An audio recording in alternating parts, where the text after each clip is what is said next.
Hello everyone, welcome to another episode of TCG Talk, back today with another video. And in today's video we have a spicy one. We are going to be talking about the ban and restricted announcement, and as you can see in the background, our boy Katsu is back at least a little bit better than he was before, and we'll talk about that here in a second, along with all the other changes. Today I'm just going to talk about the changes, just do a reaction video, so definitely can get my thoughts on Katsu in general and what it means for him as well as other heroes.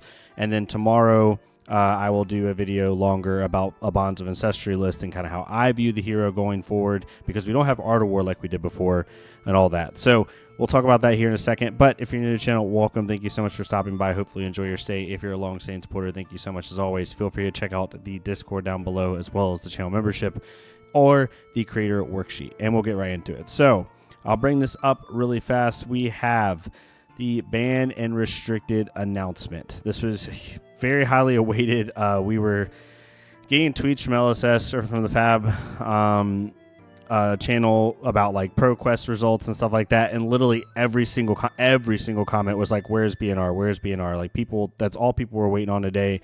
We've had so many varying opinions. You know, it was funny going into this because Brian Gottlieb's like single sense of this, you know, we want to shake things up in the meta. Some people took that, including myself, and ran with it a little bit and thought that, oh, what are they going to do? Are they going to like make major changes to the game? Are they going to, you know, kind of change the face of cards? Like, whatever, right? Like, are they going to do something crazy drastic, like, you know, random, like ban Sink Below and Fate or something, and or only limit 3 defense reactions or whatever the heck? Or is it just going to be like Scepter Paid, right? Like, people were on both sides of the spectrum in terms of the craziness that we thought was going to take place here. So here's what we ended up getting. We got 4 bans in Classic Constructed. We also got some LL changes, some Blitz changes, as well as how Living Legend points are allocated. We'll talk about all that here in a second. The first one is Count Your Blessings is banned. They talk about it here. As you can see, Count Your Blessings is, I'm not going to read every word, but I'm going to kind of glaze over it. Count Your Blessings is perhaps the most controversial card in Flesh and Blood history. We have previously spoken favorably about CYB, which really it was James White who spoke favorably, not really everyone else, but that's neither here nor there. Role in the game system, however, it has become clear that there are certainly Count Your Blessing fans in the real world, just as our current world champion. Our internal team overestimated player tolerance for burst life gain. Basically what they're saying in a very nice way, and Brian always does a good job at articulating it in a very constructive way, but basically what he's saying is that most of the player base hates CYB, and that's the truth. Like, there are a couple fatigue, you know, aficionados that really like it, but it doesn't create a fun play experience. Pablo Pintor said it best on the Savage Lands interview that they were doing with all of the team members, is it creates this flow of the game and game system where you just feel like you're not progressing the game state. And when you're you know, your Pro Tour champion is basically saying how the card's not a good play experience, that probably held a lot of weight in my opinion. So they said both perceptions are valid, and if opinions on Count Your Blessings were split down the middle and every evenly distributed across player base, perhaps they'd hold the line, but they can tell that a lot of people just don't like it. The next one, and I'll do the Florian ones really quick. Scepter of Pain is one that a lot of people thought, for obvious reasons. They explain it in here, where it's combination with Channel in the Millennium Tree is just too good. When you take a hero like Florian that can play aggro, that can play mid-range, that can play stack plan, it's too many tools. And they even said in here that when they designed Scepter of Pain, they had not designed AMP yet.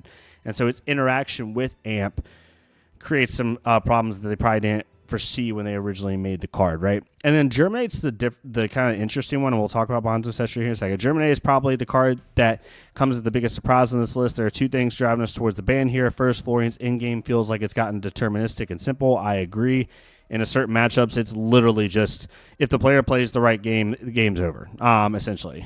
Secondly, there's a high seas expansion slot that we have not seen yet, which is both an effective replacement for and brutal combination with Germinate, so I'm excited to see what that is. And then finally, we got Bonds of Ancestry. So their blurb about Bonds of Ancestry is, with Zen Tamer Zen hitting Living Legend, we can now return Bonds of Ancestry red to the card pool, allowing Katsu some reprieve from the splash damage he has taken in recent months. It is unclear whether this card has a long-term future in the CC format, but the coast feels sufficiently clear at this point to cautiously reinsert a single color into the metagame. I hope they keep it long term unless they just build another broken ninja or something. But I think it's a welcome thing. I think Katsu should have it back. Now, where this puts Katsu, we'll talk about this more in depth tomorrow when you watch the video on like the list. I think it makes Katsu competitively playable. I think personally Katsu is one of the better aggro decks in the format now. Not like hands down, not close, like the best, premier aggro deck in the format. But now it can contend with, it can contend with the Dash O's. It can contend with Syndra. It can contend with Phi because it can have these crazy loop turns now. Not like before where it was like 10 chain links, right? But it can do some really cool stuff with the Trace to Pass, and we'll talk about that tomorrow. So I think this puts Katsu in a place where if you sat across from a Katsu, or if I flip my hero over as Katsu at like a Battle Hardened, you wouldn't be like, oh, this person's playing for passion. You know what I mean? Like, oh, no, this deck can beat me. I think that's where it puts Katsu. If you did a arbitrary tier right, it'd probably be like high B. If S is like the top 1 to 2 decks, and then A is like the decks right under it, he's either like a high B, low A, in my opinion. Probably like high B for right now until he proves more. But I think it puts Katsu in a very good spot, and I'm super happy to have the deck back. It sucks that the power level of the game has risen to a point where we need an overrate card, a 0-for-8 card like Bonds of Ancestry just to be competitive. But it makes me not hate playing the hero at Armories, because I know you're supposed to just play the hero you enjoy, and like that's all good and fine sentiment wise, and like it feels good to say out loud. But at the end of the day, when your hero is like half the power level of every other hero in the game and you just get smoked every game regardless of how good you play, it doesn't matter, right? So I'm super happy about Bonds. We will talk about that more tomorrow when I go over the deck list. So please be on the lookout for that. It'll be like first thing in the morning, probably like 9 a.m., 10 a.m. Blitz, nothing crazy here. Channel Lightning Valley has been banned. Count Your Blessings is also banned in Blitz for the same reasons. Channel Lightning Valley, it says Count Your Blessings will leave Blitz format for all reasons mentioned above, despite rampant fears. Defensive decks seemingly underperformed last skirmish season. I don't agree with that, but that's just me. But it says last Blitz skirmish season was defined by two things. Aurora and Wizards. These changes look to bring both down a peg. Taking out Flicker Wisp, taking out Channel Lightning Valley is a big thing. Taking out Stormshires is huge. They say Stormshires has long been a contentious card internally when it comes to Blitz format. There's a portion of the team that views it as an integral part of Wizard identity, and another portion that believes an extra turn provides it not compatible with reduced life totals. I agree. The biggest one I want to talk about is the Living Legend changes and the Living Legend points allocations. So most of these are just to hit chain. Carrion Husk going... Cole being restricted, Deadwood Dirge being restricted, Succumb to Temptation being restricted. I mean, Shane just got gutted, which makes complete sense. They even say here, as we've said time and time before, the Living Legend format has a massive role to play in the ecosystem of Fab. As a proof of that, I'm happy to announce that in the 2025 World Championship in Philadelphia, Living Legend will be one of the formats used to determine our world champion. That's huge. That means we're going to have limited, Living Legend, and CC. That's nuts. Because of this, they're going to have to be a little bit heavier on what's restricted and what's banned. They actually have to make it not a Wild West format. Otherwise, you can't put it in the World Championship. As far as the continued commitment to Living Legend, format balance will receive an extra attention in the coming weeks and months. In first order of business, get Chain and Starvo back in line with other heroes. So now they're actually balancing Living Legend format, which is so funny, and I'm not going to get too cynical here, but I remember James White like really just kind of being snarky on Twitter, on X and other platforms, talking about how everyone loved playing Starvo, and Starvo is, the pinnacle of power in Flesh and Blood, and that's what it should exude in Living Legend. So it's funny that the tune's changing a little bit now that we realize how degenerate some of these decks can get when you don't put any restrictions on them, or when the restrictions you do put on them are very moot and light. Anyway, we've tried as long as can to maintain iconic cards like Crown Season, Carrion Husk, but at some point we must target ban as close to the root of the cause of these heroes level as possible. It goes through each one, but basically Chain and Starvo both got hit pretty hard. Hypothermia being unrestricted puts Icelander in a better spot to be able to deal with these decks, as well as Jarl, to be able to kind of have this meta game of, more defensive ice decks and then also some aggro decks. That's kind of a big one. Commodore Refractor was banned, which is really interesting. And then finally, this is the big one. This is the one that honestly, out of this whole entire article, impacts our game the most. Going forward, 2 major changes will occur in Living Legends distribution. Fractional Living Legend points will now be kept track in the back end to mitigate the effects of excessive rounding, which I didn't even know was 100% a thing. Basically, like it says below, it says right here. Sorry, I have it on my other screen. I'm looking at my Streamlabs. Is the propensity for this new system to create fractional Living Legend points is a spark for inspiring us to keep them logged in the back end, but it's also useful for preventing excessive rounding, whereas the award Living Legend points had to be rounded from 2.51 to 3 to preserve whole numbers. But now they're just going to have it like exact, I guess, which is really interesting. But the other thing is, they said, as mentioned above in our Dead Talk, the Living Legend system is a unique experience. However, we cannot ignore the fact that having a hero rotate too soon after release can create undue hardship for our players. Simply put, you should have the confidence that new heroes will have an acceptable amount of time before they reach LL. So during the first year a hero is legal, all of their Living Legend points they accrue will be halved, which is insane. Not in a good or a bad way, but here, and so I'll read the rest and we'll talk about it. The second year, there will be no difference. So it'll be like it is now, where they'll receive what they should have received for that win specifically. So Battle Hardened's 25. So in the first year, if they win a Battle Hardened, if they keep Living Legend point allocations the same, they will receive 12.5 for Battle Hardens. They will receive 25 for Callings. They will receive 1.5 for or 1.2 or something like that for a ProQuest win, whatever the case may be. After the second year, from year 3 on, if a hero is still legal, all the Living Legend points will be multiplied 1.5. This is a really interesting thing on so many fronts. So let's talk about the year 1 thing. This, having the Living Legend points, I understand what they're doing, and it makes sense to keep heroes around longer if they are more powerful. The interesting part of this is twofold. One, you are basically saying, if you do your job perfectly, not perfectly, let's put it this way. If you do your job in a way where you don't create a hero that is just heads and tails above the rest, and you actually create a hyper-balanced game state, heroes will slow roll to Living Legend because they just won't accrue very much. This is going to keep heroes in play way longer, right? Like, let's just say we get into a metagame where the best hero in the format is only at 18% of wins instead of 25-30 like we have been with Aurora and Florian. They're not going to gain points fast at all if they're a new hero. Now, if you do make them another broken hero, let's say we have another Zen problem, we are going to have to rely heavily, or LSS is going to basically be betting on themselves, relying very heavily on the ban hammer. And they even say it here. These updates, along with increased cadence of ban, should help us avoid outcomes like rapid ascension of Aurora in the future while keeping a healthy number of points flowing towards the Living Legend system. They are creating a very dangerous tightrope, and I'm not saying it's not the right choice. I'm just saying it's one they're going to have, and LSS has some smart people over there, so they probably got it. But if you create the game too balanced, then heroes are going to stick around forever. And you start to get a hero bloat, which could be bad. If you make really hyper good heroes right off the bat, then you now have to be perfect with your ban hammers in order to not make your game degenerate.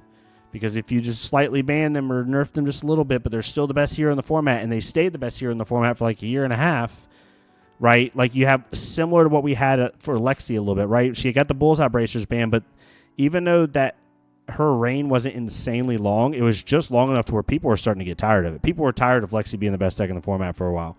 And you could have a situation like that, but worse because of how these points are going to allocate. Then you also have heroes I feel bad. I mean, I do and I don't, because you're going to have your hero for a long time. So Katsu's a perfect example. Katsu is a set 1 hero. And Katsu is currently, if we look over here, let's just look at Living Legend really fast. Katsu is sitting at 655 points. So right now, since Katsu's been out since set 1, every time Katsu wins something now, his Living Legend points will be multiplied by 1.5. So if Katsu goes out and wins a Nationals, which normally is 25 points, he'll be 50, right? So Katsu essentially is at 7 national wins granted, he probably won't get that, away from Living Legend. And it's just interesting to me that once the hero goes into that year 3, if they get any type of support to then put them in the metagame, they'll go from being around for a while to basically hyperspeeding out of LL, which someone could argue like they've been in the game long enough. But then you have to time when you replace that hero's archetype, right? Like for Katsu fans, let's just say that Bonds puts Katsu over the top and Katsu becomes like a top 4 deck in the game. Let's just say that for argument's sake. And he Living Legends before Worlds, because he wins like 4 or 5 nationals, let's say 5 nationals events, which I don't think is out of the realm of possibility. Let's just say 3 or 4. Let's say 3. And that's 150 points, which puts him at basically 800. And then he wins like 2 callings, which would put him at 100 points each, because that's the biggest thing. Or not 100 points, 75 points each, because it's not doubled. You're right. I'm terrible at math. So if a nationals is normally 25 points, it would put him at, it's like 12.5, so he'll be at like 37.5 points for nationals. Every calling, though, will be 75 points. Basically, what I'm trying to say is it'll put him over LL very quickly. So now you just, these people that had a bad hero, what I'm trying to say without trying to do math in public, which is always a cardinal sin, is you're going to, if you have someone who has a bad hero, and they've had a bad hero experience for a while because their hero's just been in the tank, and they get to year 3 and 4 with this hero being legal, and then all of a sudden you give this hero a lot of support and they start winning a lot, well, then all of a sudden they're just LL'd out of nowhere because they're getting this 1.5 multiplier, which could put a bad taste in players' mouth potentially. I don't know how 100% how it react, but you could have a player experience that's like, okay, I've had, I'm just going to use the hero, sorry, man, Levia, who's been awful for the most part, other than like perfect pilots and the perfect storm. And let's say if Levia gets insane support in 2 sets, like a Savage Land set, and she gets a lot of good cards. All of a sudden, Levia starts winning everything, and then she's gone in like 6 months. Well, now you have all these players that played Levia for 3 years when she sucked, and then 6 months when she was good.